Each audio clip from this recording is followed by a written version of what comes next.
Box office దగ్గర హిందీలో ఊహకందని ఊచకొత్త కోసి రికార్డుల మాస్ రచ చేసిన విక్కీ కౌశల్ నటించిన లేటెస్ట్ మూవీ చావా తెలుగులో రీసెంట్ గా 70 ఎక్స్ట్రాడినరీ ఓపెనింగ్స్ ని సొంతం చేసుకుని అనుకున్న అంచనాలన్నింటినీ మించిపోయే రేంజ్ వసూలతో ప్రభంజనం సృష్టిస్తూ దూసుకుపోతూ ఉంది. సినిమా మొదటి రోజు తెలుగు రాష్ట్రాలలో 2.9 కోట్లకు పైగా గ్రాస్ వసూలను అందుకుని మాస్ రచ చేయగా రెండవ రోజు అంచనాలను మించే కలెక్షన్లతో సెన్సేషన్ ను క్రియేట్ చేసింది.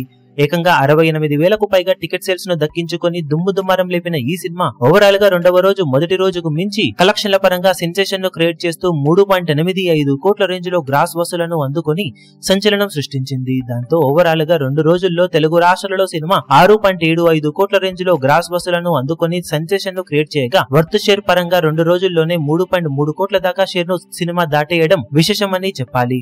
ఓవరాల్ గా cinema value break even target 3 కోట్ల దాకా ఉండగా టార్గెట్ ను దాటేసిన సినిమా వర్త్ షేర్ పరంగా 3.3 కోట్ల వరకు షేర్ మార్కును దాటేసి 2 రోజుల్లోనే క్లీన్ హిట్ గా నిలిచి మూడవ రోజు నుండి అల్టిమేట్ ప్రాఫిట్ దిశగా దూసుకుపోతూ ఉండటం విశేషం. బాక్సాఫీస్ దగ్గర అన్ సీజన్ లో ఇలాంటి వసూలతో కొత్త సినిమాలను మిగిలిన సినిమాలను డామినేట్ చేసే విధంగా జోరును ఈ సినిమా చూపెడుతూ ఉండటం విశేషం. ఇక సినిమా ఖచ్చితంగా లాంగ్ రన్ లో తెలుగులో మరిన్ని అద్భుతాలను సృష్టించే అవకాశం పుష్కలంగా ఉందని చెప్పాలి. ఇప్పుడు ఈ వీడియో మీకు నచ్చినట్లయితే లైక్ చేయండి, షేర్ చేయండి, ఛానల్ ను సబ్స్క్రైబ్ చేయడం మాత్రం మరవకండి. ఏ చిన్న అప్డేట్ ను మిస్ అవ్వకూడదు అనుకుంటే బెల్ ఐకాన్ ను ప్రెస్ చేయండి.